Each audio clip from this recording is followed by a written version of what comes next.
Hello students. तो आज मैं फिर से हाजिर हूँ और मैंने आज एक अगली चिट्ठी ली है जवाहरलाल नेहरू जी की, जो उन्होंने अपनी बिटिया इंदिरा गांधी जी को लिखी थी। इस चिट्ठी का, इस लेटर का टाइटल है शुरू के आदमी। तो जवाहरलाल नेहरू जी लिखते हैं कि मैंने अपने पिछले खत में लिखा था कि आदमी और जानवर में सिर्फ अक्ल का फर्क है। अक्ल, बुद्धि, इंटेलिजेंस। अक्ल ने आदमी को उन बड़े बड़े जानवरों से ज्यादा चालाक और मजबूत बना दिया जो मामूली तौर पर उसे नष्ट कर डालते थे, मार डालते थे। जैसे जैसे आदमी की इंटेलिजेंस बढ़ती गई वो ज्यादा पावरफुल होता गया। शुरू में आदमी के पास जानवरों से मुकाबला करने के लिए कोई खास हथियार न थे। वह उन पर सिर्फ पत्थर फेंक सकता था। इसके बाद उसने पत्थर की कुल्हाड़ियां और भाले और बहुत सारी दूसरी चीजें भी बनाई, जिसमें पत्थर की सुई भी थी। हमने इन पत्थरों के हथियारों को साउथ केसिंगटन और जेनीवा के अजायब घरों में देखा था। अजायब घर का मतलब होता है म्यूजियम। तो ऐसा हुआ होगा कि जवाहरलाल नेहरू जी ने इंदिरा जी को वहां के म्यूजियम की विजिट करवाई होगी। आगे वो लिखते हैं कि धीरे धीरे बर्फ का जमाना खत्म हो गया, जिसका मैंने अपने पिछले खत में जिक्र किया है। खत का मतलब होता है पत्र। तो बर्फ के पहाड़ मध्य एशिया और यूरोप से गायब हो गए। ज्यों ज्यों गर्मी बढ़ती गई आदमी फैलते चले गए। उस जमाने में न तो मकान थे न कोई दूसरी इमारत थी। इमारत का मतलब है बिल्डिंग। लोग गुफाओं में रहते थे, केव्स में रहते थे। खेती करना किसी को नहीं आता था। उन्हें एग्रीकल्चर करना अभी उन्होंने सीखा नहीं था। तो वो क्या करते थे? उस समय के मनुष्य जंगली फल खाते थे या जानवरों का शिकार करके मांस खा करके रहते थे। रोटी और भात, ये जो कुक्ड राइस होता है ना, चावल पकाया हुआ कुकर में या ऐसे, ये तो उन्हें मिलता ही नहीं था, क्योंकि उन्हें खेती करनी आते ही नहीं थी। तो फिर क्या हुआ होगा? उन्होंने धीरे धीरे धीरे खेती करना सीखा होगा। उस समय वे खाना पकाना भी नहीं जानते थे। हाँ, शायद मांस को आग में गर्म कर लेते हो, इतना भर उन्हें पता हो शायद। उनके पास पकाने के बर्तन जैसे कढ़ाई और पतीला है ना, ये जो अलग अलग तरह के वेजल्स होते हैं, बर्तन होते हैं, वो भी नहीं थे। एक बात बड़ी स्ट्रेंज है, अजीब सी है कि इन जंगली आदमियों को तस्वीर खींचना आता था, इन्हें ड्रॉ करना आता था, पेंट करना आता था। और ये सच है कि उनके पास में कागज, कलम, पेंसिल या ब्रश न थे। उनके पास सिर्फ पत्थर की सुइयां और नोक वाले, शार्प एज वाले इंस्ट्रूमेंट है ना, औजार हुआ करते थे। इन्हीं से वे गुफा की दीवारों पर, केव्स की दीवारों पर जानवरों की तस्वीरें बनाया करते थे। और नेचुरली ये उन्हीं जानवरों की तस्वीर बनाते होंगे जिन्हें वो देखते होंगे, जिन्हें वो पालते होंगे, जिनका शिकार करते होंगे, है ना। उनके पास तरह तरह के अच्छे खाके हैं। उन्होंने ना दीवारों पर इसे बना रखा है। जैसे कि मैंने इस लेक्चर के थंबनेल में भी एक पिक्चर डाला हुआ है, जिसमें कि एक बड़े से भैंसे का चित्र दिख रहा है ना। तो ये चित्र भी इन्होंने गुफा के अंदर में दीवारों पर बनाया हुआ है। अच्छा, अब जैसे कि बात है, इनकी जो पिक्चर्स हैं ये ना, ये 2 डायमेंशनल है, या तो फिर ऐसे कह लो कि एक ही कलर, ब्लैक कलर से बनाया हुआ है। कहीं कहीं पर कुछ ऐसे भी पिक्चर्स मिले हैं जो कलर्ड हैं। अच्छा, तो बच्चे भी इस तरह की तस्वीरें आजकल बना लेते हैं। गुफाओं में अंधेरा होता था, इसलिए संभव है कि वो ड्राइंग करने के लिए, पेंट करने के लिए चिराग जलाते हैं। चिराग, चिराग का मतलब क्या है? चिराग का मतलब है लैम्प, लाइट, है ना। दिया भी जलाते होंगे, हो सकता है।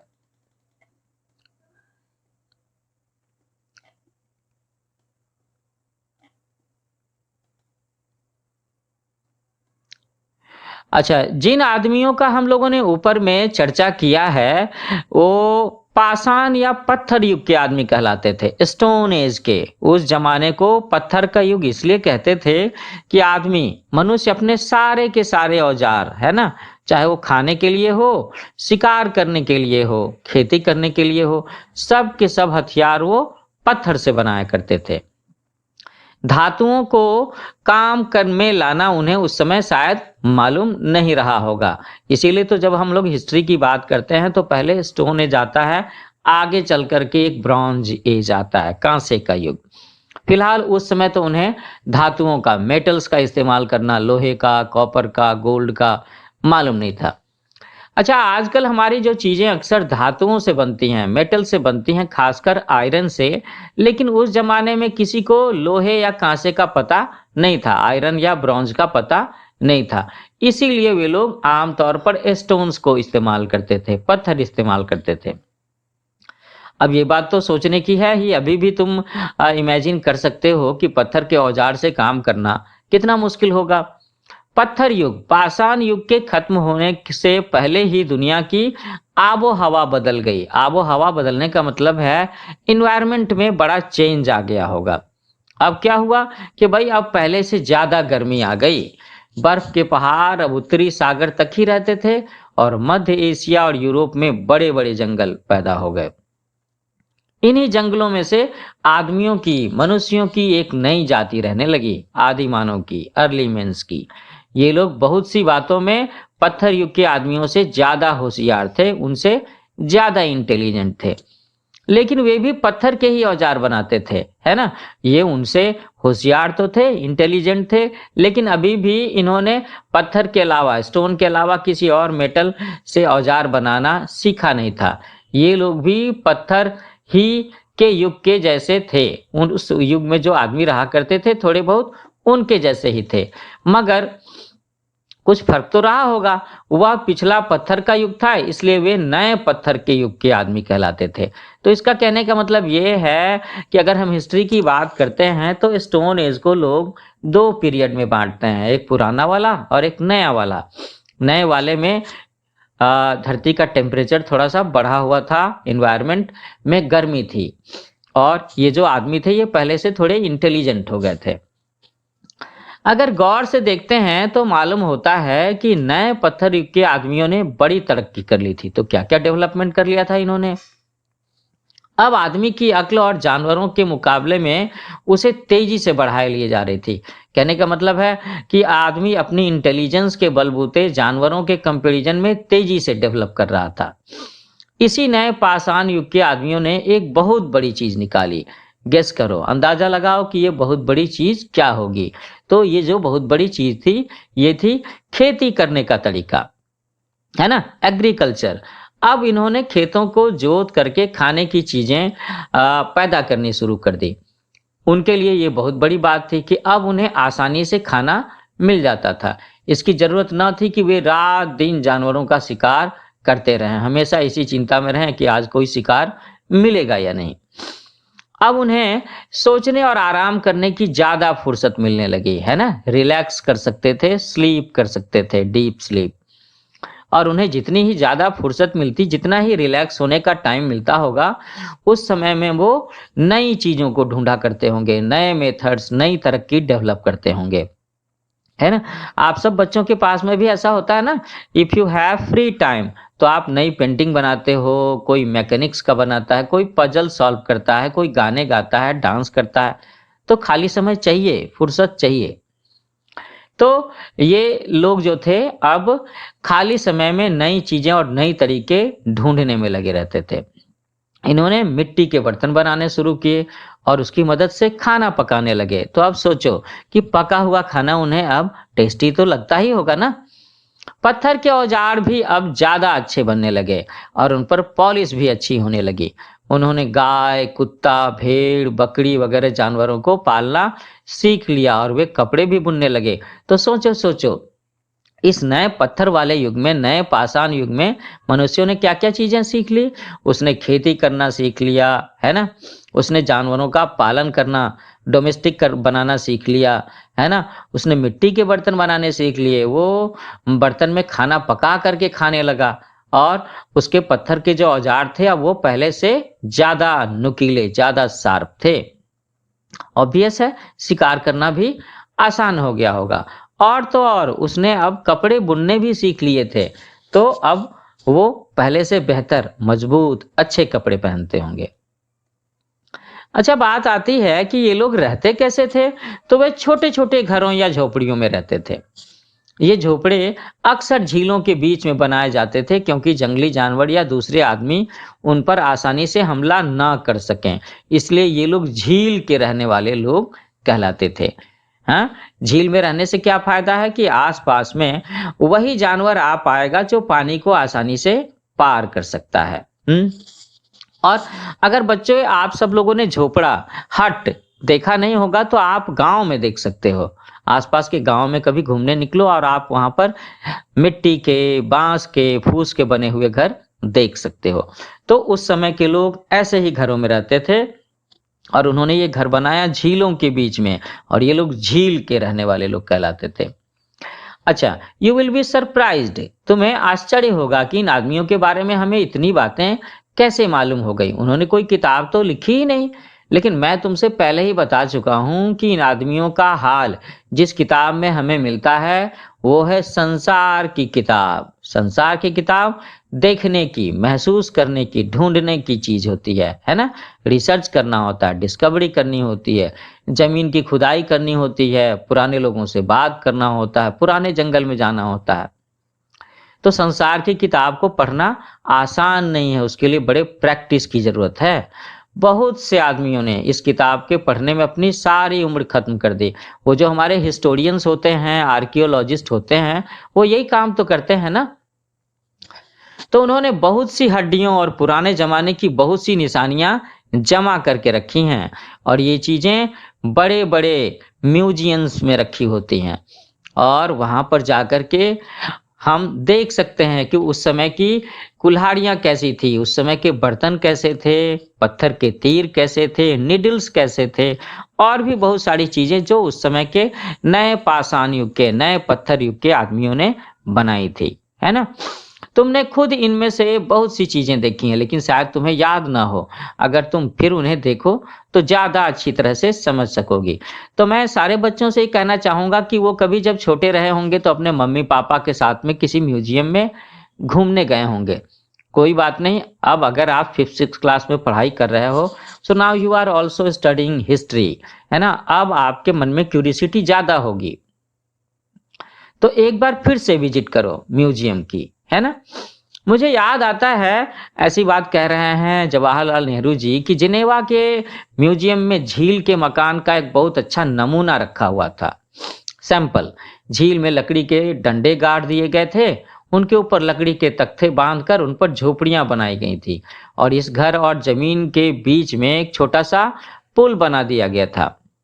ये पिछले पत्थर के युग वाले आदमी जानवरों की खालें पहनते थे, है ना। जानवरों के, डेड एनिमल्स के स्किन पहना करते थे, और कभी कभी सन के मोटे कपड़े भी पहनते थे। सनई, ये एक जंगली घास जैसी चीज होती है, उसमें कभी कभी फूल और रुई जैसी चीज भी होती है ना। गांव में तुम्हें सन देखने को मिल जाएगा, लोग सनई की खेती भी करते हैं।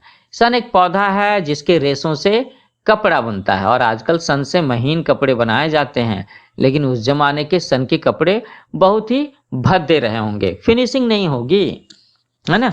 लेकिन सबसे इंपॉर्टेंट काम क्या होता है कपड़ों का, कि भाई शरीर को ढकना, ठंड से बचाना, पानी से बचाना, गंदगी से बचाना, तो ये काम तो वो कपड़े करते ही होंगे। तो ये लोग इसी तरीके से डेवलपमेंट करते चले गए, अब यहाँ तक कि उन्होंने तांबे और कांसे के औजार बनाने शुरू कर दिए। तो लो, अब ये पत्थर युग की समाप्ति और ब्रॉन्ज एज, कांसे के युग की शुरुआत की बात है ना। उन्होंने कॉपर के और ब्रॉन्ज के औजार बनाने शुरू किए। तुम्हें मालूम है कि कांसा तांबे और रांगे के मेल से बनता है। कांसा क्या है, वो एक अलॉय है। अच्छा, एलॉय का मतलब होता है जिसमें हम एक से ज्यादा एलिमेंट्स को, एक से ज्यादा मेटल्स को गर्म करके मिलाते हैं, और कई बार ये बड़ा मजबूत होता है। तुम्हारे घर में भी कांसे के लोटे, प्लेट्स रखे होंगे, पूजा की थाली, आरती वाली चीजें तुम देख सकते हो, पूछ सकते हो। अच्छा, तो कांसा जो होता है ना, वो तांबे और रांगे के मेल से बनता है, लेकिन इन दोनों से ज्यादा हार्ड होता है, स्ट्रांग होता है।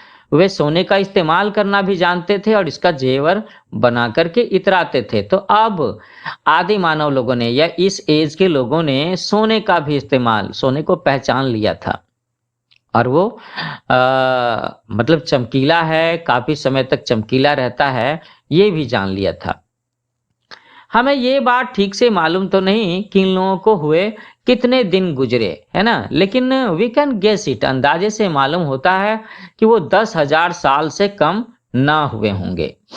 अभी तक तो हम लाखों वर्षों की बात कर रहे थे, लेकिन धीरे धीरे हम आजकल के जमाने के करीब आते जाते हैं। आजकल का जमाना मतलब 2022।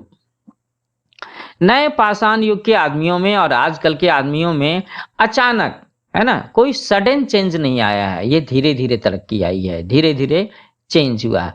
फिर भी हम उनके में से नहीं हैं। जो कुछ भी चेंजेस हुए वो बहुत धीरे धीरे हुई, और यही प्रकृति का नियम है, change is the law of nature. So जो कुछ तब्दीलियां हुई वो बहुत धीरे धीरे हुई, और यही प्रकृति का नियम है। अब तरह तरह की कौमें पैदा हुई। कौम का मतलब है तरह तरह के बातों को फॉलो करने वाले लोग, तरह तरह के भगवान को फॉलो करने वाले लोग, तरह तरह की भाषाएं बोलने वाले लोग, तरह तरह के लोग जिनकी खाने पीने जीने की रहने की आदतें, रहन सहन, है ना, सब अलग था। तो कौम का मतलब कम्युनिटी से है, ऐसे लोग जिनका खाना पीना लाइफ स्टाइल हम लोगों से अलग होता है। तो दुनिया के अलग अलग हिस्सों में अलग अलग हिस्सों की आबो हवा में, आबो हवा का मतलब एनवायरनमेंट में बहुत फर्क था। आदमियों को अपना रहन सहन उसी के मुताबिक बनाना पड़ता था। आप सब बच्चों ने साइंस में हैबिटेट्स के बारे में पढ़ा होगा कि हम लोग जहाँ पर रहते हैं, जम्मू कश्मीर रहते हैं, तो हमारा खाना पीना रहन सहन कपड़े उसके जैसा होता है। अगर हम राजस्थान में रहते हैं तो हमारा खाना पीना रहन सहन, हाँ, कपड़े वगैरह ये सब भी वहाँ के जैसे होते हैं। तो इसी तरह से लोगों में धीरे धीरे चेंजेस होते गए, लेकिन इस बात का जिक्र हम आगे भी करेंगे डिटेल में। अब आज मैं तुमसे सिर्फ एक और बात का जिक्र करूंगा, एक बात की चर्चा करूंगा कि क्या, कि जब नया पत्थर का युग खत्म हो रहा था तो आदमी पर एक बड़ी आफत आई, एक बहुत बड़ी प्रॉब्लम आई। अब ये कैसी प्रॉब्लम आई? हाँ, मैं तुमसे पहले ही कह चुका हूं कि उस जमाने में भूमध्य सागर था ही नहीं, वहां चंद झीलें थी, देयर वेयर लेक्स, और लोग इन्हीं में रहा करते थे। अचानक यूरोप और अफ्रीका के बीच जिब्राल्टर के पास जमीन बह गई और अटलांटिक समुद्र का पानी उस नीचे के खड्डे में भर आया, और इस बार में, इस बहुत बड़े फ्लड में बहुत से मर्द और औरत जो वहां रहते होंगे, है ना, वे सब के सब डूब गए होंगे। भागकर जाते कहाँ? सैकड़ों मील तक पानी के सिवा कुछ नजर ही ना आता था। और उस समय लोगों के पास में बाढ़ से बचने के तरीके भी तो नहीं होंगे जो तरीके आज के लोगों के पास में हैं।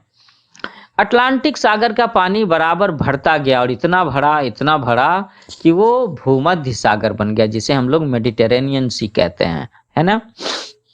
तो तुमने शायद पढ़ा होगा, और शायद कम से कम सुना तो होगा ही, कि किसी जमाने में बहुत बड़ी बाढ़ आई थी, है ना, बहुत बड़ा फ्लड। बाइबल में भी इसके बारे में जिक्र है, जिसमें नोआ के जहाज की बात आती है ना। संस्कृत की किताबों में भी इसके बारे में चर्चा है, जो हमारे पुराने वेद हैं शायद उसमें भी इस तरह की बात है कि एक बार इस धरती पर बहुत बड़ी बाढ़ आई थी और सब कुछ डूब गया था, काफी कुछ डूब गया था।